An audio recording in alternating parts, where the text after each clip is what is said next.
We're here on the beach where a giant shark has just eaten a girl swimmer. Well, Mr. Jaws, how was it? Dynamite! And what did she say when you grabbed her? Please, mister, please. Yes? Mrs. Arlsberg? Who? Mrs. Baldwin? Who is it? Flowers? Flowers for whom? Plumber, ma'am. I don't need a plumber. You're that clever shark, aren't you? Candygram. Candygram my foot. You get out of here before I call the police. You're the shark and you know it. Wait, I'm only a dolphin, ma'am. A dolphin? Well, okay.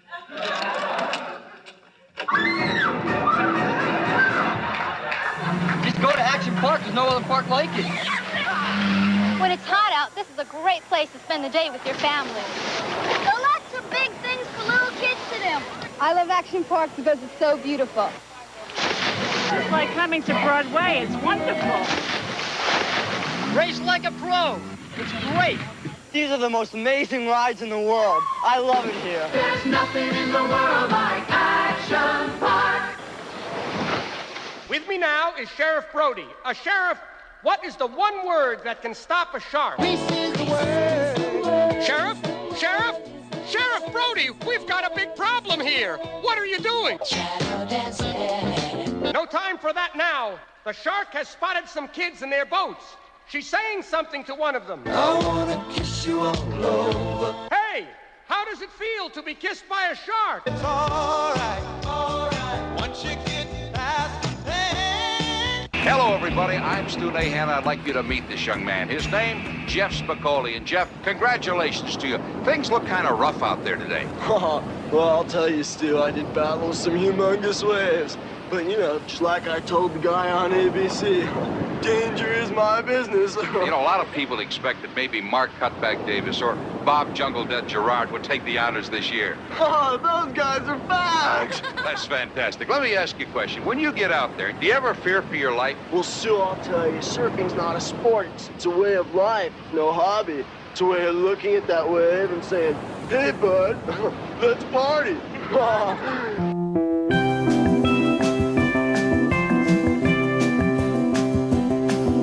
So I'm riding home on the bus, right?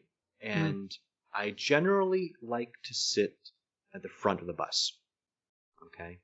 Rosa Parks didn't go through what she went through to have me sit in the back of the bus. Now, I'm probably 6 feet from the windshield of the bus, okay? Now, I'm thinking if Mr. Man slams the brakes on in the Lincoln Tunnel... You're going to be a lot closer to the windshield? There's a zero chance I'm not hitting that windshield. So my question to you is this. Why are we not required to wear seat belts on buses? I had a long conversation with this because the idea of seatbelts on school buses, because they are seriously the most dangerous vehicle that's out there. We put our children on them. Less accidents happen. How many children get injured? Okay, you put the kids in the bus or a bus. There's an accident. You're strapped in. Who's supposed to get to you? In a car, it's much smaller. If there's somebody who's okay, or you have that little tool that can cut through your seatbelt and break out a window, which of course, yes, I have. But unless there's an auto switch that you pray to God actually works to get people out, the bus starts on fire. What happens? How do you save that many people? So are you saying that the seatbelts would make it harder to save them? In one respect.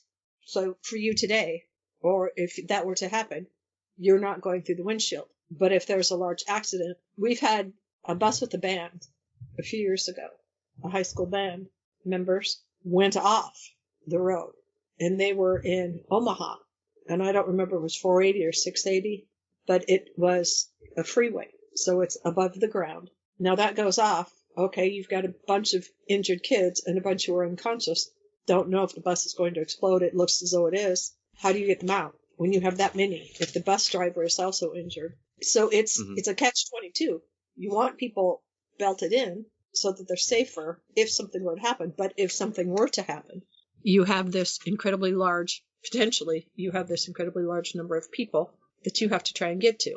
Unless, again, there is an emergency. Yeah, now I just gave away one of my ideas. Dang What's it. that? I can't say it again. I said it twice. Okay. You didn't catch it. I'm not giving it out again. Now you're talking about like the bus driver driving kids home in the afternoon, or Anytime you've got a bus. well, because I went on many field trips with both of my kids. That's a different situation because from what I remember, maybe it varies from school to school, but we had plenty of parent volunteers, so we probably had an adult for every 3 kids. But that doesn't mean you're not going to get injured on the bus. No, but I'm saying it's a different. The scenario where the bus driver's driving them home, that's one bus driver for a bus full of kids. That's a whole different. You know what I mean? Okay, let's still say don't make the child-parent separation. Just make people. Because let's be honest, you smack your head, you're just as apt to be knocked out. So it's the number of people, the number of passengers on a bus, and your bus driver could get injured. Look at the front end of those things. Look at the side. They really are dangerous. Now, unless you have the really nice buses that sometimes our kids got to take. It was a rarity if they had to go on the yellow ones, but only a few teachers would go. So the whole thing is the number of people in this one thing, potential number of injuries, safety. So it's a catch-22. Well, when did the seatbelt laws go into effect? The 70s, right? No, 80s? I think 90s. I don't know, but I always wore my seatbelt, so for me that wasn't a thing. When did cars start having seatbelts? Because there was, I'm sure early cars didn't have seatbelts, right? At some point. They've always had them since I've been driving. Oh, sure, but I mean, So I the don't know. Model A probably didn't have a seatbelt. So sometime between the Model A and the Chevy Camaro. Wasn't that really more the insurance companies got tired of paying out? They crunched the numbers and realized too many payouts or something, and they sort of forced the issue. I'm a seatbelt guy. I believe in seatbelts. Anytime they okay a vehicle, there is the actuarial equation that is done on how many people will perish in accidents in this vehicle. Right.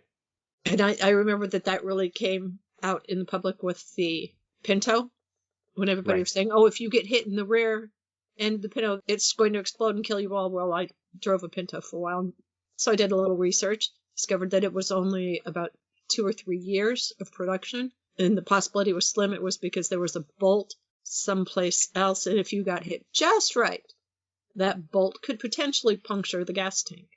Uh-huh. And so they have to do the math on, okay, how many people do we think are going to hit this way, that way, blah, blah, blah. This happens. How many people do we think will die because of this? Oh, okay, that's a reasonable number. Yeah, exactly. Cost Get of it on death the line. analysis. Yeah, get it on the line. Let's go with it. Or, no, I think that number's a little bit too high. The cost is going to be too great. The potential cost. Scrap it. Redesign. Let's go again. And my Pinto was rocking. It was orange. Wow. Couldn't hide. I didn't know there were orange Pintos, but I guess stands to reason that there would be. I drove it in high school. Okay. It was a cross between, God, what did we say? Oh, I don't even remember. Some orange and Velveeta too, because they were just fun colors to cross. Whether it really was, probably not, but it was just a fun thing to come up with. And it did not have air conditioning, and we would drive it out to LA Ray. So it was hot to begin with. And we tended to get there 5 to 10 minutes before it opened for whatever reason. So you'd have to sit in the car because, of course, the gate was locked. Then you got in and you sat there, and you would have to lock your car during the day. So it sat there all day while you're hot as heck sitting on, I'm going to call it the beach, a beach. It was a lake. Yeah, so the beach was, by the lake. It was man-made. Man-made lake, yeah. Or possibly women were involved too. Person-made. Possibly Not- gender-fluid people also. Well, there were no so- women back in those days. But anyway, and then go back and open the doors, and that's when you would just see the heat radiating from the vehicle. So then Ralph we would go Nader? to A&W and get root beers. Get one large and one small, and you chug the small one, and then enjoy the larger one. Oh, the days. The days. Now, is Ralph Nader the one responsible for the Pinto being recalled? Wasn't the Pinto recalled because of that? No. Which one was the What was the big car that made her? I don't know. There was also an issue with the Gremlin because it had way too much glass. If you remember the rear window, curved and kind of went around the side. Right. Fantastic visibility, but a lot of glass breaking. Corvair? No. Yeah, he wrote a book called Unsafe at Any Speed, which was about 65 is when that came out. It was the Chevy Corvair. That was okay. Yeah, it's good to see the Pinto and the Gremlin weren't even out then. How many deaths were caused by the Ford Pinto? Fun fact for you. I have no idea. 27. See, that's that doesn't well to those families. Right. We missed Juneteenth. Juneteenth was this week, right? I did not. Did you celebrate Juneteenth? I was going to go to the celebration. Of course, had a bunch of friends there. I was watching the news that morning, and there was a gal, Dr. Brittany, couldn't tell you her last name right now. Spears?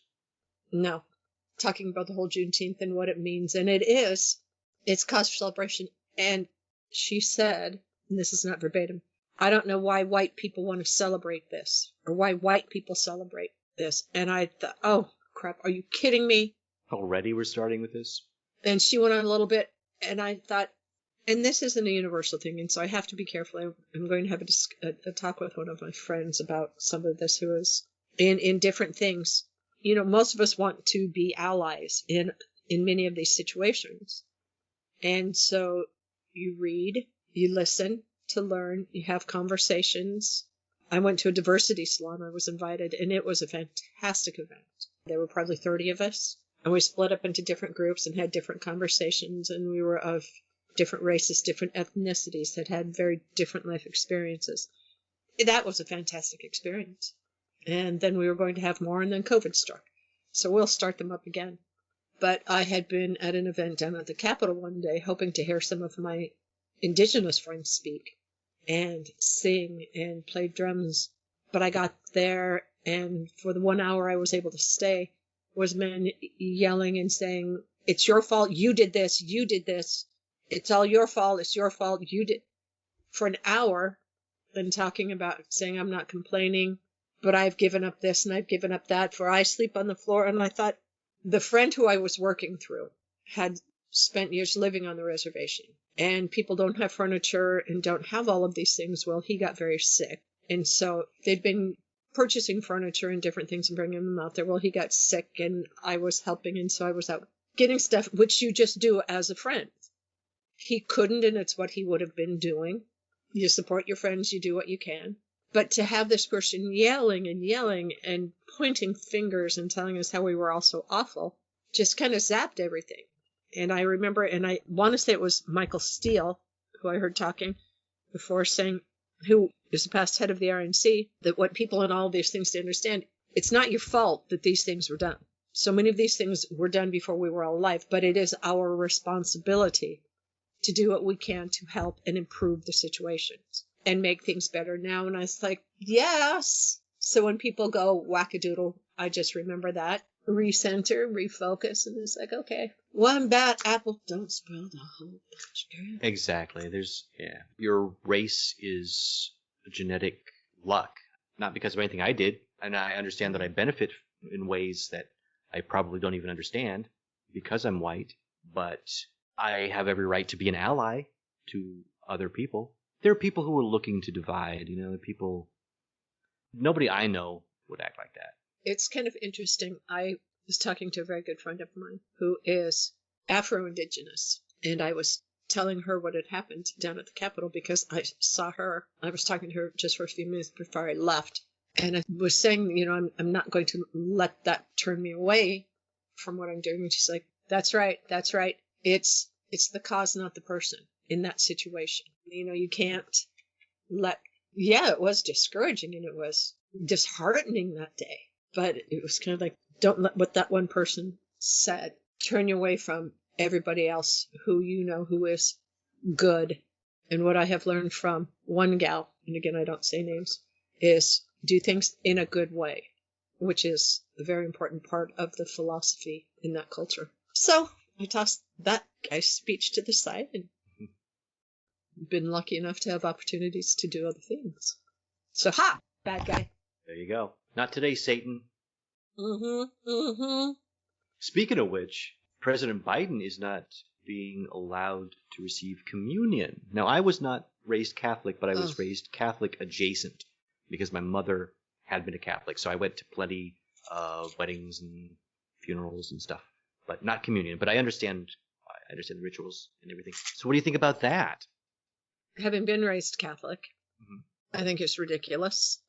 Approach it from the other side first. The fact that now Trump didn't come out anti-abortion until 2016 when he was running for president. You can't tell me that prior, and if you look at interviews before that, he didn't say all kinds of negative stuff. They don't like divorce twice. They don't like infidelity, That's coveting.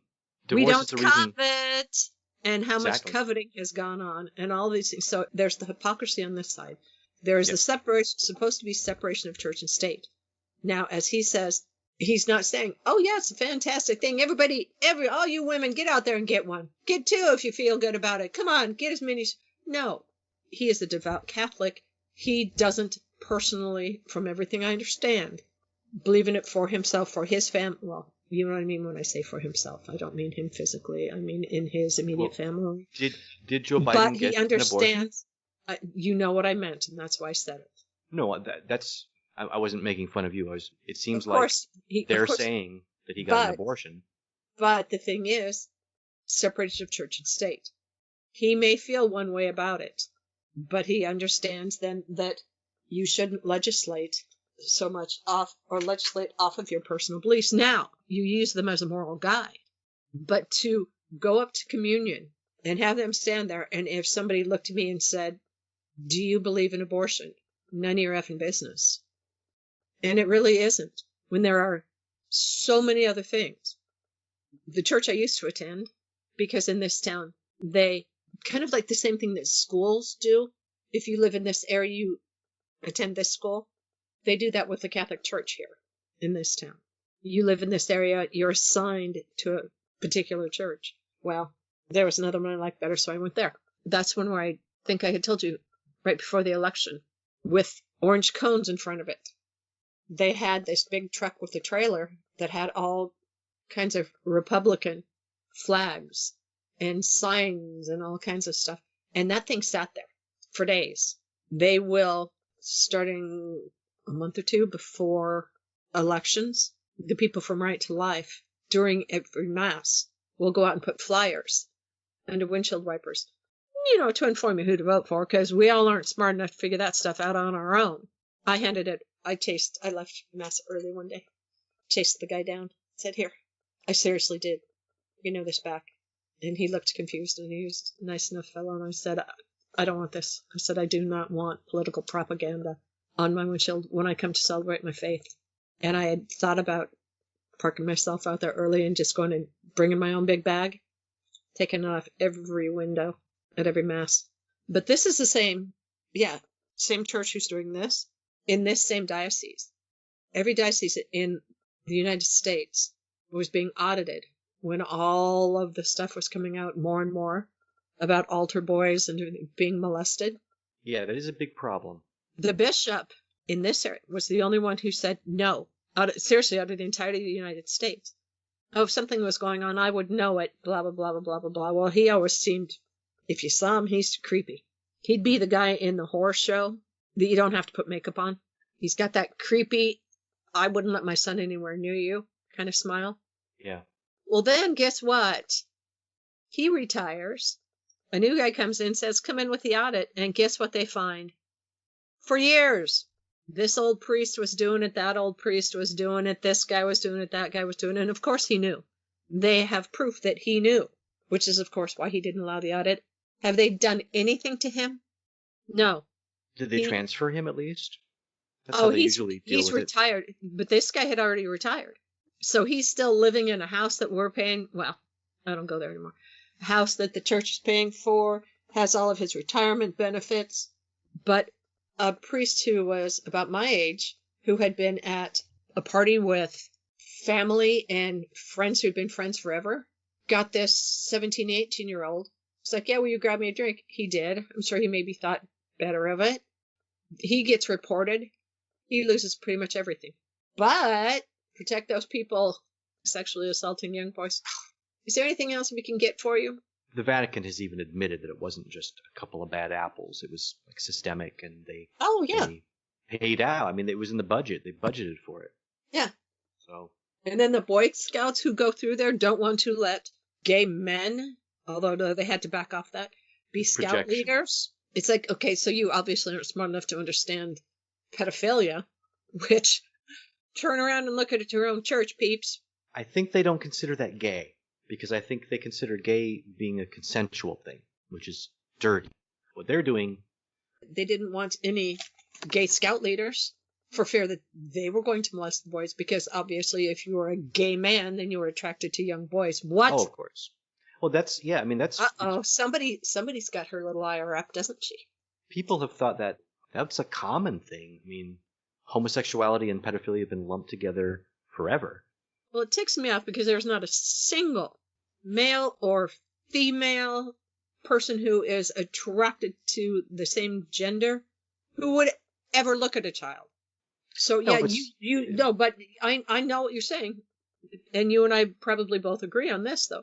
When you look at the people who are charged with actually sexually assaulting a child, aside from the priests, they're not generally considered. It's more men assaulting young women and then teachers going after their young students. But hey.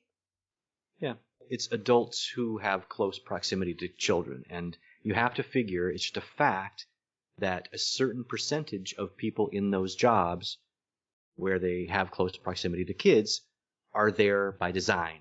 They went into that business to do bad things. I'm not saying a lot, but there's a certain percentage of them who that's why they're there. That's why they're Boy Scout leaders. Or so many of them now are on the internet, though. You go on and you search out and you find a teenager who's unhappy. Somebody, someone underage who wants to run away. Kayla Turner. How do you feel about that? What's your take on that? Do you have an opinion? This was the woman who, I guess she was in her 30s, and she was a teacher, and she began a relationship with a 14-year-old boy. That's disgusting. Well, but just to tell the whole story, so that she got caught, and she was thrown in jail, and she did, I think, a year or two in jail. Then when she got out, they got back together again. She got thrown back in jail because she was violating her probation. She did her time. I forget how long it was, but when she got out, they got back together and they got married, and I think they're still married with kids. No, she died. No? Oh, she died. That's right. I'm sorry. But they were married, daughters. Though. Okay. But I mean, think about it. He's 14 years old, 15 years old when she got pregnant. Mm-hmm. So his firstborn, I mean, they could be siblings as far as the age range is concerned. Mm-hmm. No, I think as well. Okay, think about it. You're a parent. Think about, could you look at anybody your daughter's age in that age range as a woman that you could be physically attracted to, intellectually attracted to? Well, no, obviously not. Exactly. But we're talking about it's perverse. A woman and a boy. The adult was a woman, though. Yes, but the same thing. I have a son, and there's no way when his friends are. I mean, they're 18 now, and they're cute, charming boys working on becoming men, but to me they're cute. I mean, it's perverse. If they fell into it perhaps by accident. To me personally, no. I don't even think if I was 25, they're still 18. She was 30, 32, whatever. They're kids. They weren't. I mean, he hadn't even gone to homecoming. No, I totally agree. What complicates it for me, though, is if just the first part of the story was the only part of the story, it's really easy to say, yes, of course, it was all wrong and it's bad and we have to, it's an obvious line has to be drawn here. Totally. But when you factor in the other half of their lives, plus my she was opinion, married. 100%. I mean, I don't care that she was married. She didn't cheat on me. You know what I'm saying? But if you factor in the last part of their lives, for me, that's like they felt like they needed to be together eventually. When they were both adults. There was a time when he said he regretted it. Okay, I don't even know. But when they were adults, they were together.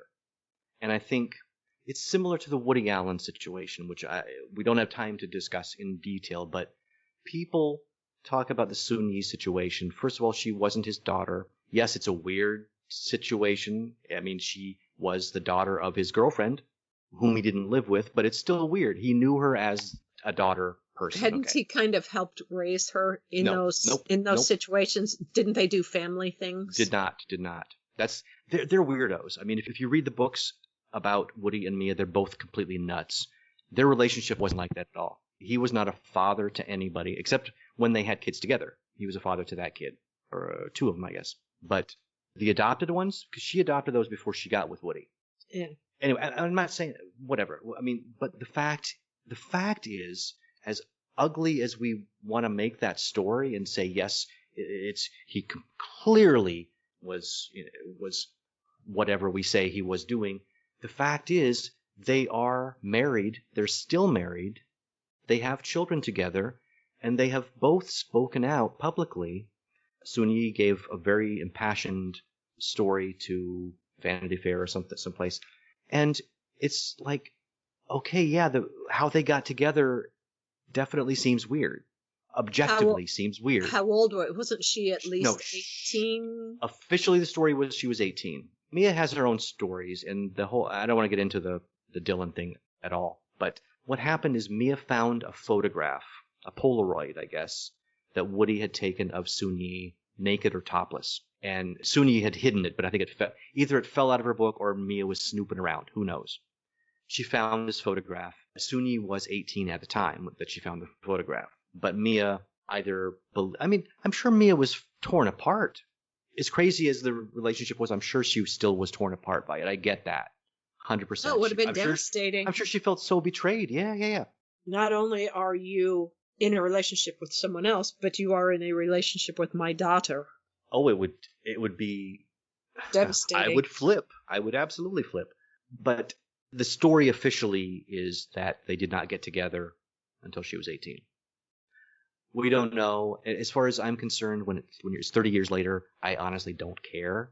The fact that they are happy together, kind of, if you believe in love, if you believe in the heart wants what the heart wants, within reason, then you got to say this was the right thing. Love conquers all. Love shows up in the most mysterious of places. Sometimes your girlfriend's daughter. And of course it's weird.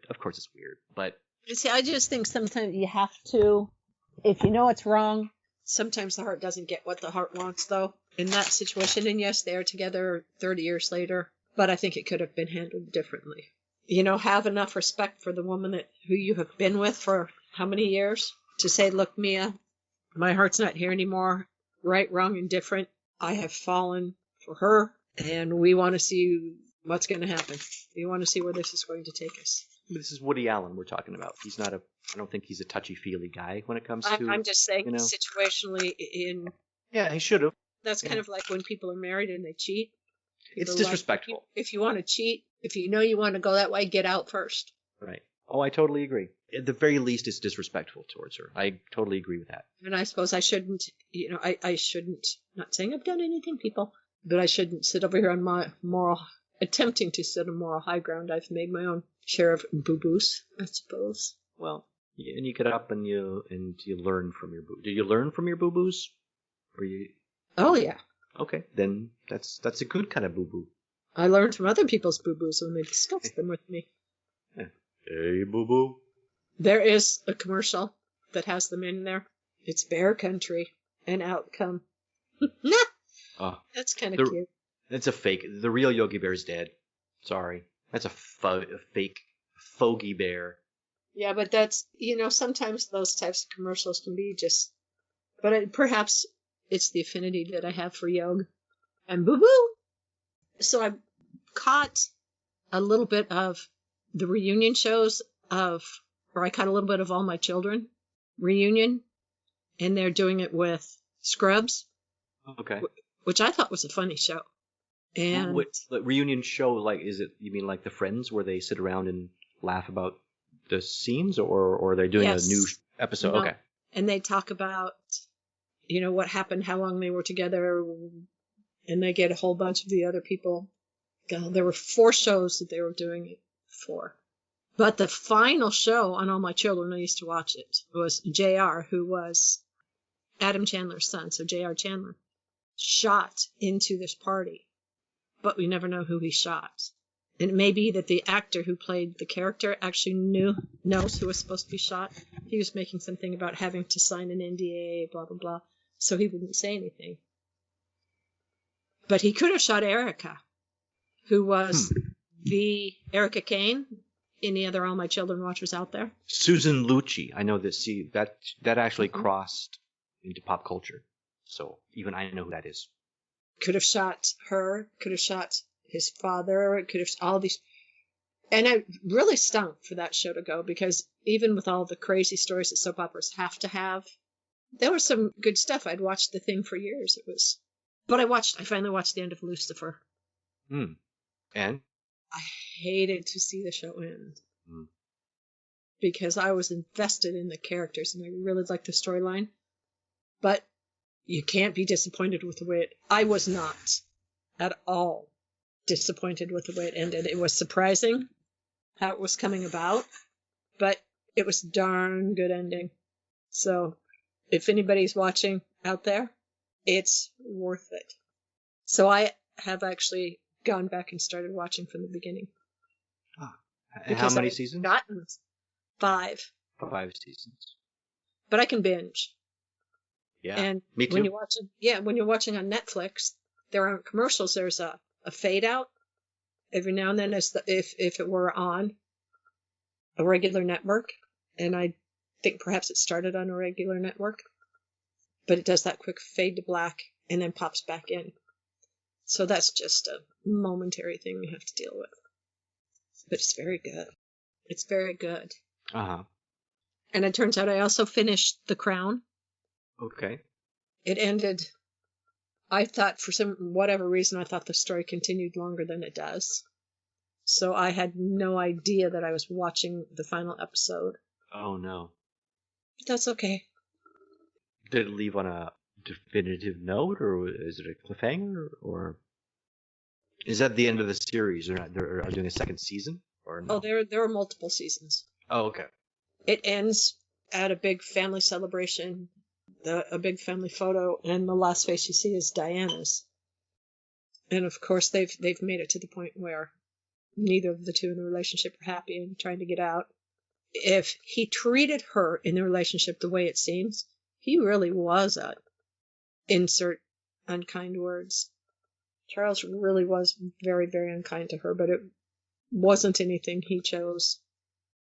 You wonder in those points how much is legit and how much is artistic. And when it's the private scenes between the Queen and Philip, that they took a lot of liberty in trying to figure out how their conversations would be and such. But yeah. And so it ends where? I mean, what year does it end? It's not current, right? I mean, it's like the kids are still young. Diana's alive, as I said. Okay. They're at a holiday. It's Christmas time. Okay. And they're all dressed up for the big family photo. And they just show her face, and she is not smiling. And what do you think about the conspiracy theories involving her death? I guess there's probably a lot of different ones, but that she was murdered because I guess the most common one is that she was carrying the baby of her Jody Al-Fayed. Yes, billionaire boyfriend, and that didn't sit well with the royal family because of his race, and so they had her killed. That's the one I hear the most. Not that I hear a lot of them. The weird thing about that is, yes, I've heard that, but that's never been done definitively. I remember people trying to say, no, she wasn't pregnant, but that she was actually still alive in the car when the paparazzi were up there just taking pictures. No one was calling for help or they were just snapping photos. Right. Well, I remember there were bogus videos that made the rounds online that purported to be, but to my knowledge, none of them actually did leak. I mean, there were paparazzi there, so somebody got photos, I guess, of her. Right? There have been published photos, right, of her in the car, or no? Not to my knowledge. I thought somebody ran with one. Anyway, I don't. It could be, but not to my note. That's something I never would have looked at. It wouldn't be on the cover of Time, obviously, but No. somebody a little fewer And I don't think scruples. they wouldn't have allowed it anywhere in Britain, in England. And I think anybody, you would hope that nobody here would have considered it. That would have been damaging to the relationship between the two countries, in all honesty. Well, there's just no It would have been point. that big a deal. There's no No, point whether that's- it's her or anybody else. There's really it's an invasion of privacy. Well, No matter yes, what. but you know how sometimes that doesn't matter.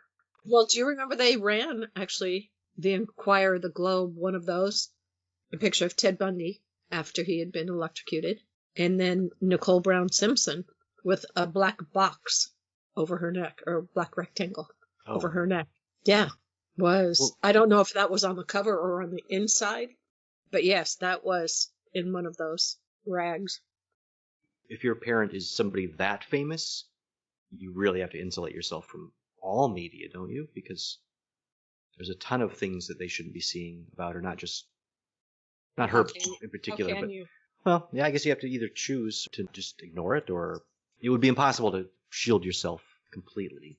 You go to school, and if you haven't seen it, somebody else in your class has. Mm-hmm. Yeah, exactly. I remember when the Taliban videos, all the beheading videos, were the rage. And, yeah, people. I mean, it isn't a new thing that kids dare each other. Faces of Death. You remember when that was a thing on video? But kids had to watch it. Yeah, it's a rite of passage, and it makes you feel like you're tough or whatever. But I can say I never saw a single one of those beheading videos, and hope to never, because why? I have no idea. Yeah. I don't know. I remember going to a social gathering it was college age one time, and I was with a couple gals that I worked with. You just kind of starting the friendship. Everybody's hanging out. Yeah, let's go over here after work. Okay. And these people had one of the Faces of Death, the one with the monkey. Mm-hmm. And they're That's all faked, by the way. That one. But the thing is that it didn't matter. These people are sitting there watching all of this stuff, and I hadn't driven. I did not drive that night, and all I could think of is, I want out of here. I don't know what kind of sick and sadistic people y'all have me sitting with, but so I just hung out in the kitchen the whole time and just prayed to leave. Do you know the name John Paragon? Most people don't know that name. Do you remember the name Jambi the Genie from Pee-wee's Playhouse? Oh. Mecca High, Mecca Hiney Ho. We used to watch that all the time. We might have been slightly impaired. You wouldn't have been the only ones. Because we said Mecca High, Mecca Hiney Ho, and we did the big shoe dance all the time. Well, John Paragon was the name of the guy who was Jambi, and he passed away this week. Yeah, the show was obviously geared towards kids, but the college audience was as big as the kid audience. Was it really? It was. No, it was. It really, yeah, it is. But it's also, it's both. Stuff geared towards kids doesn't have to be stupid. It doesn't have to be Raffy. Oh, the pig goes oink, the cow goes moo. Kids are smarter than that. Yes. So, but it holds up. I think it's one of the greatest shows ever. It was a riot. Yeah. But John Paragon was in the Groundlings, which was the Los Angeles improv group, which still is, I guess. But he was there with Paul Rubens, who was Pee Wee Herman, and it is against. Mm-hmm.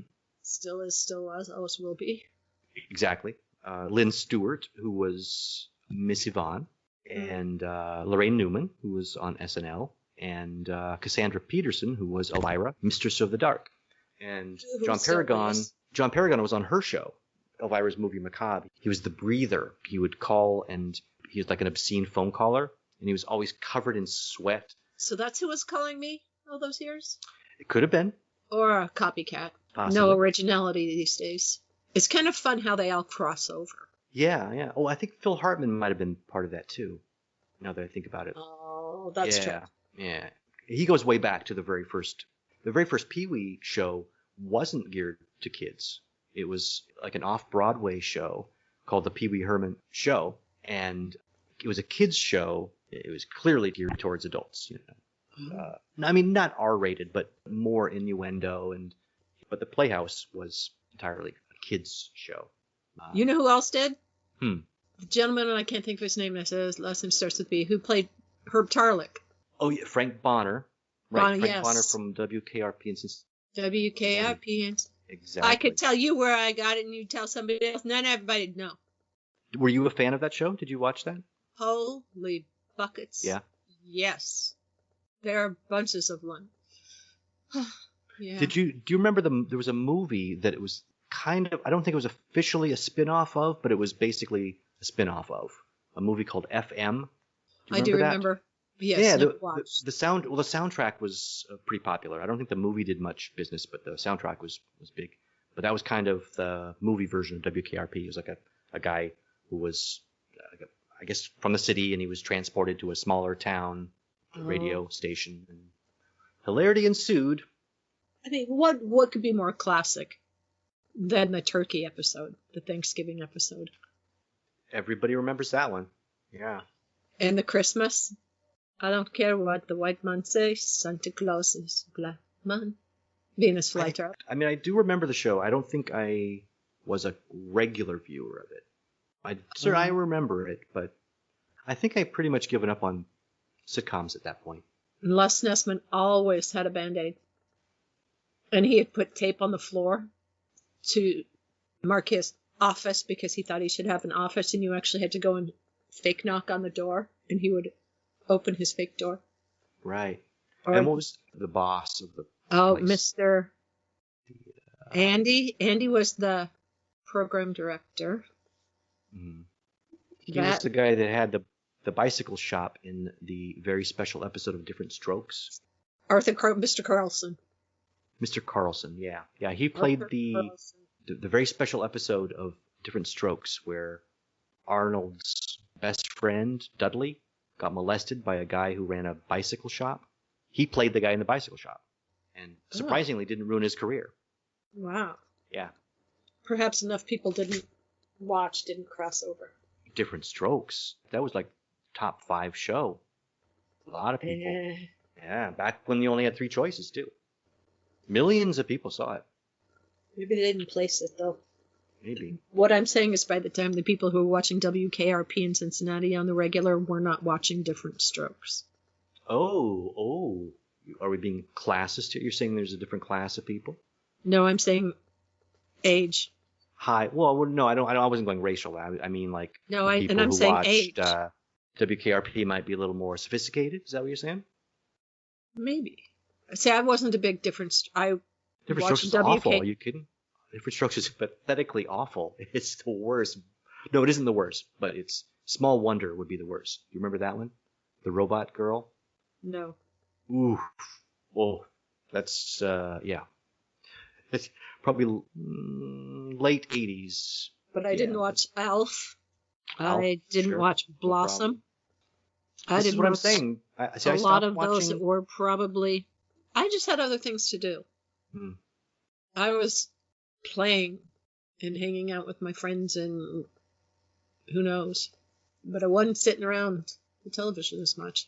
Until I came to Saturday night and I had to watch Love Boat and Fantasy Island.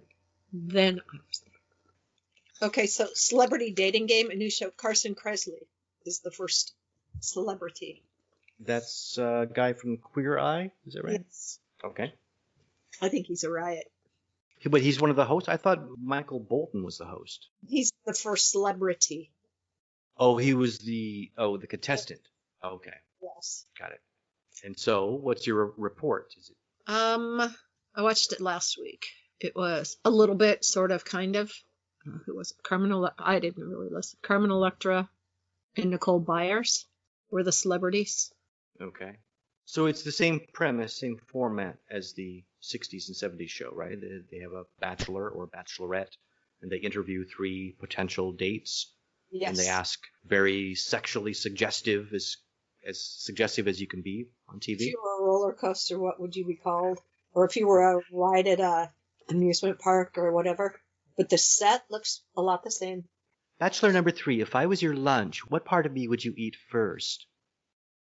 Ugh. And then Michael Bolton, he takes songs and then he will kind of to give clues as to who the celebrity is. Like with Nicole Byers, I couldn't even tell you the song. but he went. The first line was straight from the song, the lyrics, and then he or whomever wrote lyrics that kind of listed things that she was in.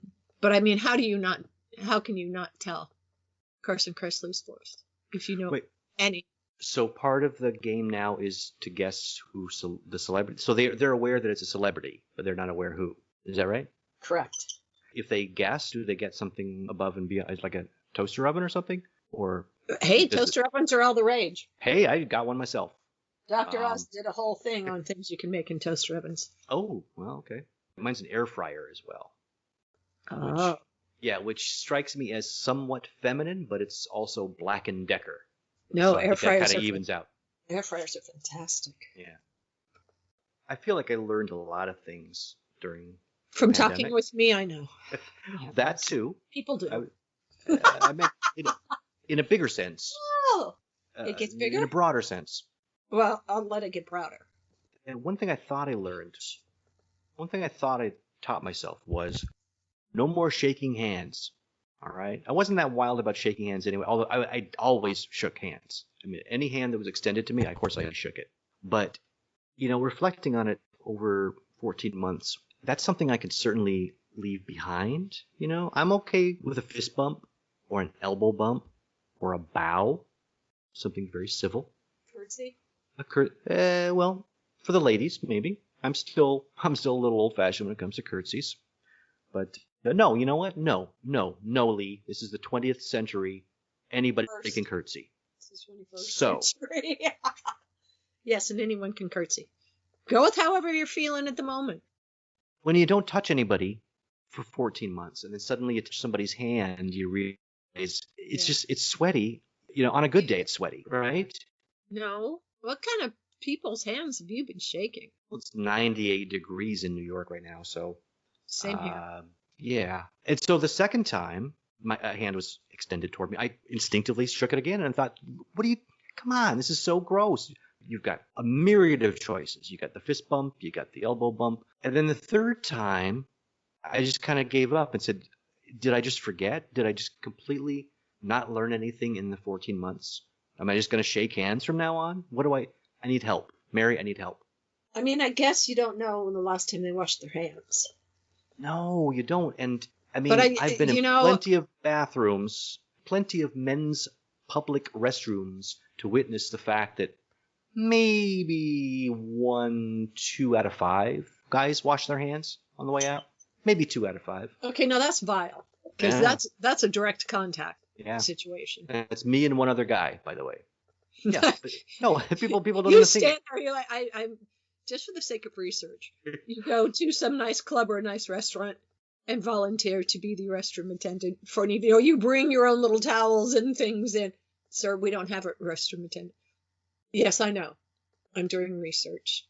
It's just like maybe about 5 or 6 places. That makes me uncomfortable. The few times, I think, definitely like in Atlantic City, right? When you go in the casino restrooms, they've got an attendant there. And it makes me so nervous because they try to jump in front of you before you can do anything. Well, before you can do a few things. They've got the paper towels for you or whatever right before. And then it's like, well, how do you tip? And I don't know. They make me nervous. So that's almost a shaming situation where I would think if there is a restroom attendant, more people would be inclined to wash their hands because there's someone watching them. And they would feel like a dirty little bird if they didn't. Mm-hmm. You'd think so. I don't know. Guys don't think about that. Most guys, even guys that are otherwise pretty clean, they don't wash their hands after number 1. Okay, don't get me started. I'm just talking about number 1 here. You? I can't even imagine the savage who wouldn't wash his hands after number 2. You? Okay. So, segue into something else, too. Tomorrow is Tuesday. It is. Tuesday. And it's another week of Jazz in June, which I will be volunteering at. I was supposed to be the whole time, but I kept having calls and discovered that I could actually get out of the calls or listen to the calls, just not directly participate while volunteering. So I'm excited because a shirt has been ordered for me. So I'm wearing my pink shirt. I'm going to go do some volunteering. All right. really nice music. So what is it, like big jazz orchestra, or is it a little combo, or both? It depends. Each week is different. Normally they get international acts. Last year, of course, it was canceled, and this is the 30th anniversary. And so they've gone with local acts. Mm-hmm. So the first week was the Lincoln Orchestra. I have the whole schedule. But one of the gentlemen who leads one of the groups plays internationally anyway. And it's really good music. They get a great turnout. You just bring your blanket to sit on or your chairs, and they have vendors. It's no alcohol. Mm-hmm. And just lovely evening. Play from 7 to 7:45, and then there's a 15-minute break, and 8 to 8:45, and you pack up your toys and go home. Nothing beats music outdoors on a beautiful summer night. And that's my favorite thing in the world. One of my favorite things in the world. And it's outside the Sheldon Art Museum on campus. And it's some people might think, what you going to have in an art museum on a campus in the middle? We've got Jackson Pollock's, we've got, major works in there. It's quite a lovely building. I haven't been through in probably 5 years, so I don't know what's new. It's beautiful art. You can go in and the docent will take you around. The what? The docent. What is a docent? Museum tour guide. That's really the word for it? Yes. I have to stop saying tour guide all of a sudden? Yes, when you go to a museum, the person who is at the front desk. I'm going to pretend like I didn't hear that, because I'm just going to stick with tour guide. I'm going to pretend I didn't hear the correction. Is that okay? Okay. Okay. Oh, you just learned something new today. And forgot it just like that. There's going to be a special on Ghislaine, is that how you say it? Maxwell, on Friday night, 8 o'clock Central, 9 o'clock your time. So people, if you're not doing anything, that'd be 7 o'clock on the other side. They interview her brother. So they're going through the history of her history growing up, interviewing her brother. I'm surprised she's still alive in prison. They've got to have her on high guarded alert where they've got cameras on the guards. They should have her on the dating game. She could be one of the celebrities. I don't know.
They're not as bad as they appear. Could it be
you so.